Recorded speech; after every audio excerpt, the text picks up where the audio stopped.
আসসালামু আলাইকুম। অভিযুক্ত ব্যক্তিকে বা অপরাধ সংগঠন করেছে বলে সন্দেহ হয় এরকম কোনো ব্যক্তিকে অ্যারেস্ট করা যায় উইথ অর উইদাউট ওয়ারেন্ট, অর্থাৎ পরোয়ানা মূলেও অ্যারেস্ট করা যায়, পরোয়ানা ছাড়াও অ্যারেস্ট করা যায়। আর এই অ্যারেস্ট ম্যাজিস্ট্রেট অথবা পুলিশ এমনকি সাধারণ পাবলিকও করতে পারে। Let's see arrest without warrant by police. Okay, arrest without warrant by police এই বিষয়টি সিআরপিসির সেকশন 54, 55, 56, 57, 66 এবং 151 এ তুলে ধরা হয়েছে।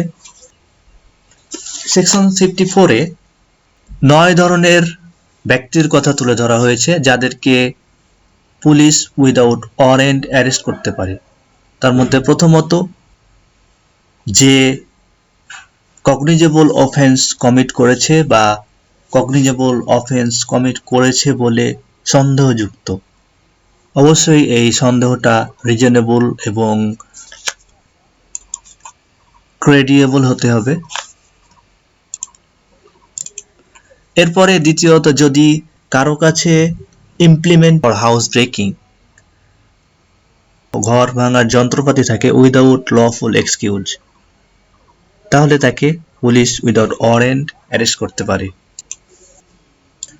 তারপরে তৃতীয়ত, এমন কোনো ব্যক্তি যাকে গভর্নমেন্ট অপরাধী হিসেবে প্রক্লেম করেছে এবং তাকে অ্যারেস্টের জন্য প্রক্লেমেশন দেওয়া হয়েছে।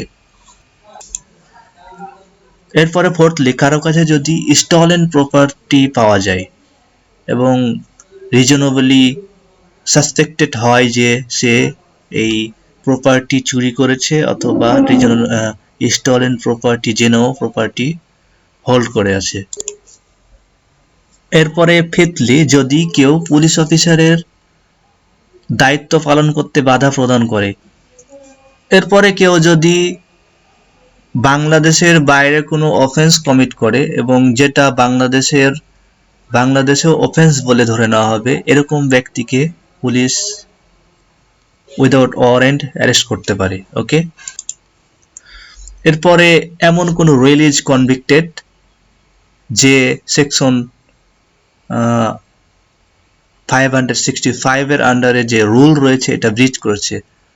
অর্থাৎ এমন হতে পারে যে একজন হ্যাবিচুয়াল থিপ, একজন অভ্যাসগত চোর বা ডাকাত, তাকে কনভিকশন করা হয়েছে এবং তার সাজা শেষ হওয়ার পর তাকে মুক্তি দেওয়া হয়েছে এবং তাকে শর্ত দেওয়া হয়েছে যে যদি সে তার রেসিডেন্ট চেঞ্জ করে তাহলে অবশ্যই পুলিশ অফিসারকে বা কোর্টকে জানিয়ে এটা করবে।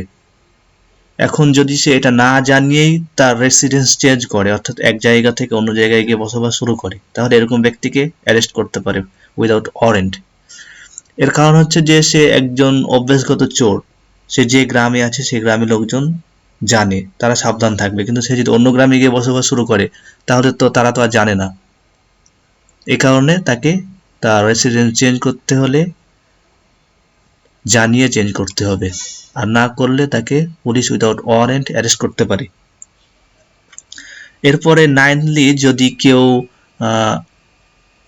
যদি কারো ব্যাপারে অন্য কোনো পুলিশ অফিসার থেকে অন্য কোনো থানা থেকে অ্যারেস্টের ব্যাপারে রিকুইজিশন পাওয়া যায়, তাহলে পুলিশ এই ধরনের ব্যক্তিকে উইদাউট ওয়ারেন্ট অ্যারেস্ট করতে পারে। ওকে,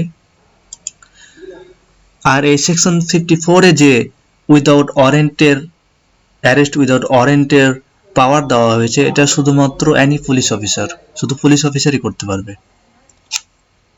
এরপরে সেকশন 55, এখানে বলা হচ্ছে any police officer in charge of A police station, অর্থাৎ একজন ওসি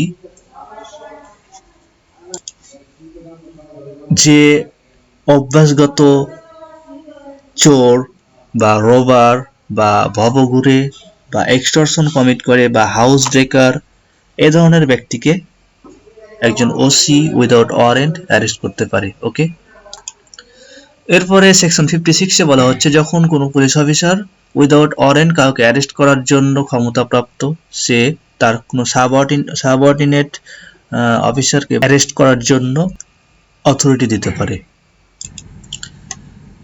এরপরে সেকশন 57-এ বলা হচ্ছে যে যখন কেউ একজন পুলিশ অফিসারের উপস্থিতিতে নন কগনিজেবল অফেন্স কমিট করবে বা অলরেডি কমিট করেছে, এরকম ব্যক্তি যদি পুলিশ অফিসারকে তার রেসিডেন্স, তার নাম ঠিকানা দিতে অস্বীকার করে অথবা যেটা দিল সেটা যদি মিথ্যা হয়, তাহলে এরকম ক্ষেত্রে এই ব্যক্তিকে পুলিশ উইদাউট ওয়ারেন্ট অ্যারেস্ট করতে পারবে।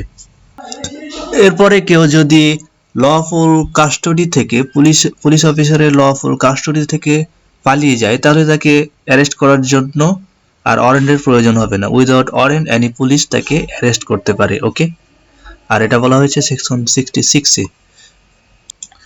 এরপরে সেকশন 151, এখানে বলা হচ্ছে কেউ যদি কোনো কগনিজেবল অফেন্স কমিট করার জন্য ষড়যন্ত্র করে, তাহলে একজন পুলিশ অফিসার তাকে উইদাউট ওয়ারেন্ট অ্যারেস্ট করতে পারে। ওকে,